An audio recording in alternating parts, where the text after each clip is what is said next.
All right, take number 2. My brother was kind enough to let me use his phone because mine's a piece of fucking shit. I was 12 minutes in.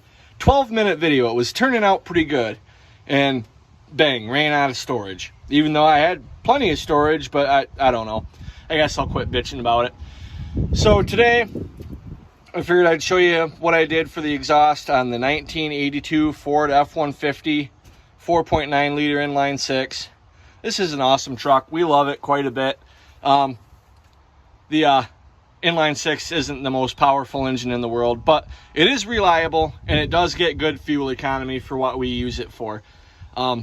So that being said, I guess let's get into the video. First thing I did this quite a while ago, was I replaced the intake and exhaust manifold gaskets. It was ticking like crazy on the exhaust side because fumes were coming out. And then it started whistling because it was sucking air in. Anytime you let off the throttle, it would just start whistling like a son of a bitch. Part of it was the carburetor, but most of it was the manifold gasket. And then it started misfiring, and then this, that, and the other thing. So I replaced that, and surprise, surprise. Are they knocking on the window at me, or? I'm not sure. Somebody's trying to get my attention inside the house, but I guess they'll have to come out and talk to me because I'm paying attention to this right now. So, and I'm paying attention on killing these fucking bugs.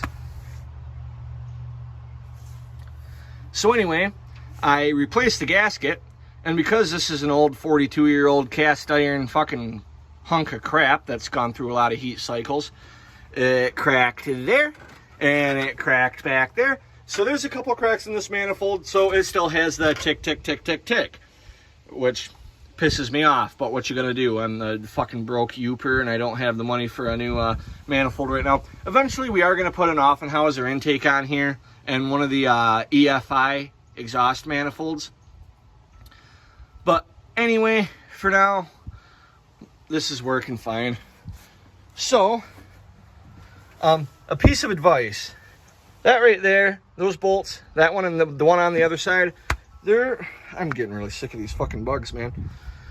They're pretty difficult to get to from underneath the truck. So what I recommend is, if you ever do replace this, or just really replace your exhaust in general, but especially if you're taking the manifolds off, cut the pipe kind of right down there, where I did. Although if you can, and I cut it short because it was rusty, there were rust holes in the pipe. So I would have liked to have cut it a little bit longer, but I had to cut it kind of short. So that's what I did. I couldn't find that down pipe online. I could have taken it to a exhaust shop and had them bend a new one, but I didn't do that. Didn't really need to either, I guess, but didn't end up doing it. So one thing I will say is, and I've already said, I'd cut it down there, and then when you pull the manifold, pull it with that. Get some kind of help because that's really heavy. Not the down pipe, but just the whole, because that comes off as one whole system. The intake and the exhaust manifolds come off as one system.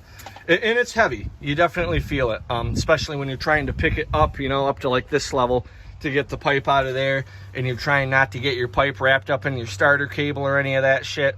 It's not an easy job, so be careful doing that, because it's not easy either way.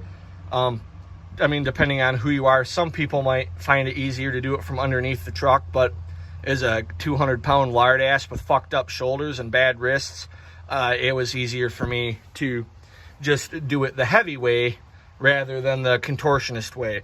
So yeah, it's pretty much time to get underneath the truck now, and I'll kind of show you what I did, how, and why. It's kind of a cobble job a little bit, but it's the best cobble job I've ever done. And the reason I did that was because these auto parts stores around here fucking suck, and it takes some months to get anything in stock. So this pipe here, as I say, it was all rusted. It was crushed up. The previous owner, this got busted by a stump. So every time you measure it, every spot you measure it in, you get a different measurement. It's supposed to be a 1 7/8 inch pipe, to my knowledge. I almost don't like this new phone. It picks up how shaky my hands are. But anyway, what I did was I did a 1 7/8 connector, actually. And then this, I think, is a 1 7/8 to 2 inch. And then this is a 2 to 2 1/4.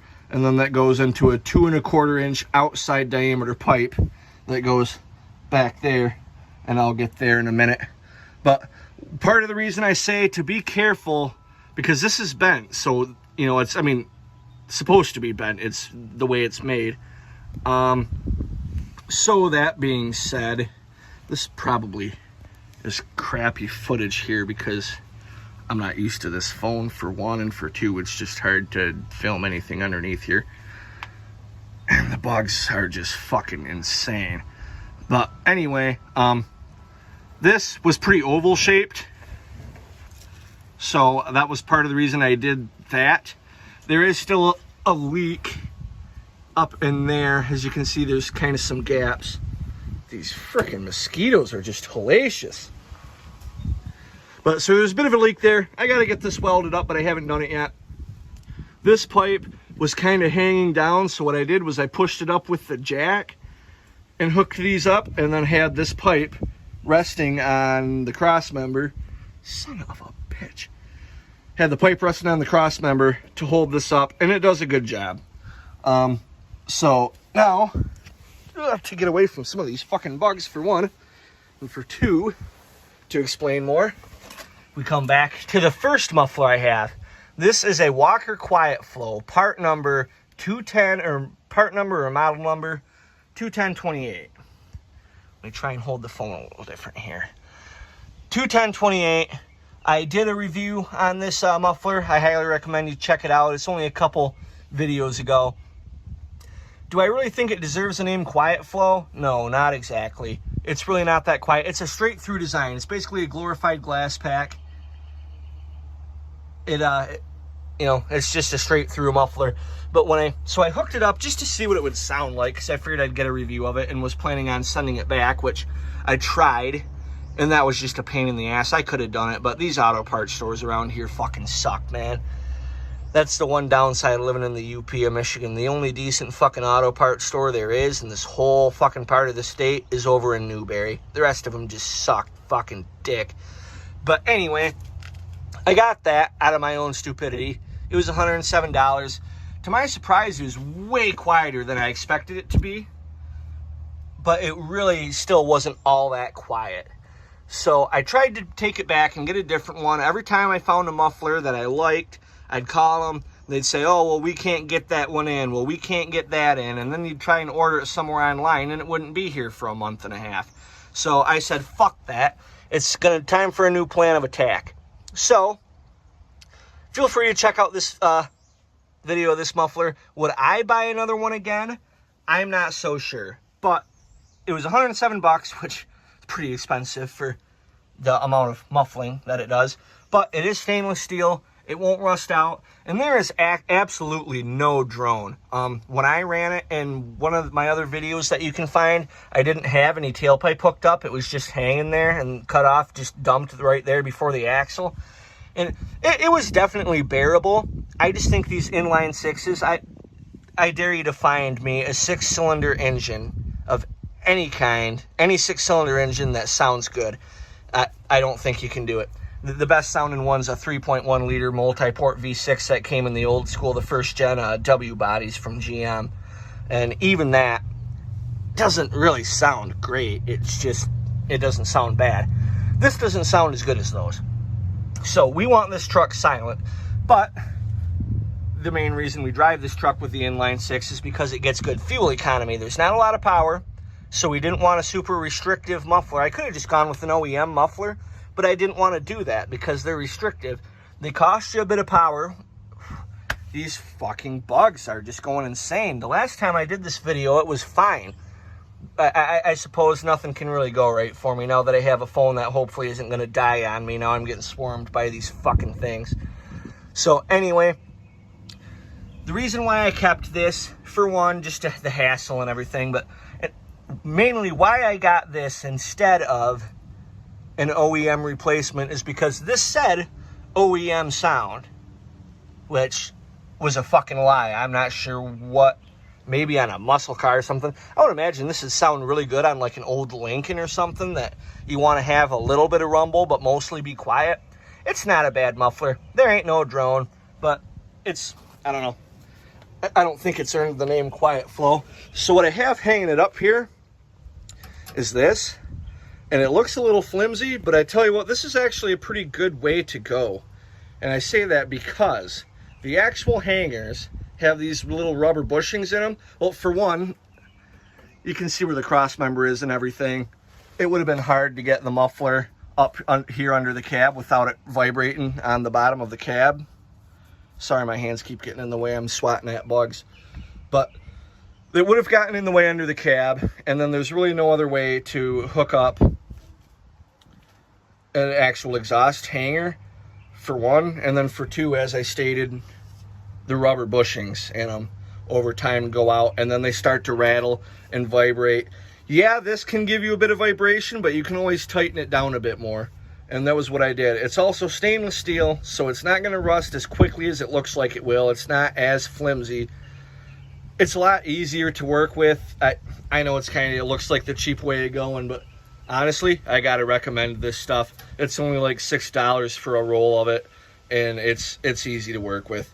Have somebody helping you though, because at least in my situation, because of you can't really see it, but because the pipe up there, as I mentioned before, be careful about how you route your down pipe, because it was turned off to the side for me, and I just kind of pried it back. But this was wanting to float way over here by the drive shaft. So what I did was I used once again, a jack, and then just pulled under my own strength to got it to pull over. And that was pretty difficult. I recommend getting some help for that.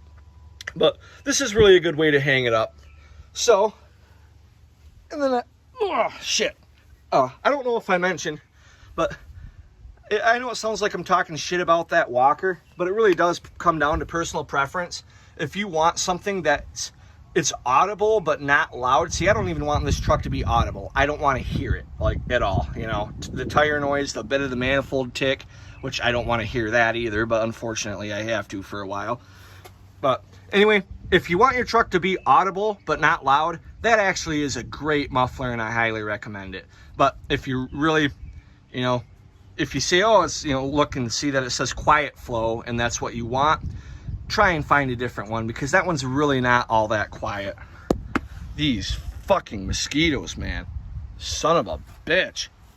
So anyway, after that, I ran a little bit of tailpipe going to the secondary muffler, which I'll get to in a second. I know that it looks a little bit low, and that's because it is only a couple inches away, but this truck, and that one's not going right now, but when that truck is going, that's what we use for all the heavy hauling. This never really hauls any more than about 1,200 pounds. Hi people, how you doing? What's up? These are some of the friendliest chickens I have ever known. But so anyway, the idea is that instead of one quiet, restrictive muffler that hurts your fuel economy and takes power that I don't have to lose, I figured I'd run two free-flowing mufflers and see what that does, with the hopes of it making this truck quite quiet. And it was actually right. Another thing, like I said, I think I said on this one, I have another video. I did a whole review on that muffler. Definitely check it out. I also did a review of the Thrush Turbo here. That is a Thrush Turbo. I will likely call it a welded at some point, but it is a Thrush Turbo. I'm more used to running the Thrush welded. That's what I run on most things, so I keep calling it that. The Turbo is a little bit quieter than the Thrush welded. This video is getting kind of long. I should try and wrap it up here pretty quick. But anyway, we got two mufflers that on their own make some noise, and you put them together, and it's still a free-flowing exhaust. It isn't, it's not restrictive. It doesn't hurt your fuel economy. It doesn't take power that, in my case, I don't have any power to really lose. And overall, it's going pretty good. And then we come back here, and I have some more of that stuff hanging it up. And by the way, that seems like it would be flimsy, but I try and shake it around, and I guess I could tighten that down a little more, but I could tighten that down quite a bit more. All right, I'll have to do that, but really, it's pretty solid. And then that looks all bent and everything. So the reason this hitch here, the bar for the hitch kind of gets in the way. So I wanted to run the exhaust out this side like, you know, a normal fucking human being. But I had all this extra pipe that I didn't want to go to waste. I don't really have anything else that runs 2 1/4 inch pipe. Maybe I'll explain why I went with 2 1/4 inch in another video or something. By the way, this is going to be a 2-parter. I'm going to get a driving video of it later. But I hooked this up, and this pipe was hanging really low, like kind of right down, not really low, but a little bit lower, and was pointed more towards the ground. So I grabbed that jack handle, shoved about 1 foot of it up in here, and tried to bend this, because supposedly this is bendable pipe. Bendable pipe my fucking ass. But it did bend it in there. So that's why it kind of looks all jank like this. But really it ends up working out. And this is pretty fucking stable. So overall, that's really what I did, how I built this exhaust. Hey, yeah, there she is. Maybe here in a minute she can hold the camera while I fire this up. I'm going to get an actual driving clip of this later, but for now, I think we're just going to fire it up so you can hear what it sounds like at idle. And I'll give it a little bit of a rev, because the truck isn't warmed up. But I did start it yesterday, and it's like 72 out, so it's by no means a cold start. But, so anyway, I'm going to hand the camera over if you want to stand about right back here. And I'll get this thing fired up. You can hear what it sounds like. It's a little louder when you first fire it up, but once it idles for a minute, it mellows right out.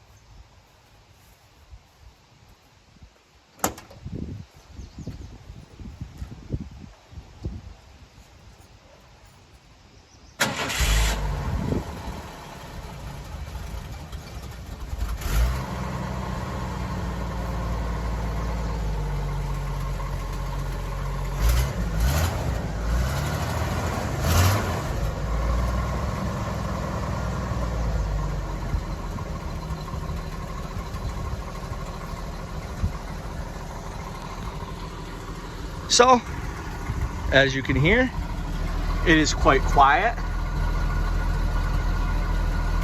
As mentioned before, there is still a bit of an exhaust leak. I have to have it welded up. Got some kind of black spider now attacking me. But, yeah, it's a pretty good system. It's pretty quiet. I mean, it's a 40-year-old truck with an inline 6. It's gonna make some noise no matter what you do. But overall, I think I'm pretty much going to cut the video out here.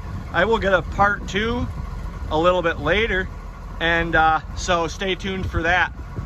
As mentioned before, if you have any questions about the mufflers themselves, I already got a couple videos of the mufflers individually. Well, I don't have a review of what the thrush turbo sounds like by itself on this engine, but there are other really good videos out there other people have done of that thrush turbo on these engines, on these trucks with these engines. And the turbo on its own, I mean, yeah, it's more of a performance muffler. It makes some noise, but it's not obnoxious. Just cruising, it's quite quiet. And then with the two of them together, that's the only downside about the thrushes, is that they have a bit of drone. But with that Walker Quiet Flow, which doesn't drone, coming into the thrush turbo, there's no drone whatsoever. So that's gonna be it, I think. I'll show you what it sounds like in the cab here real quick. We'll shut the windows up. You can hear how quiet it is inside the truck. Not that these old F150s have any kind of padding.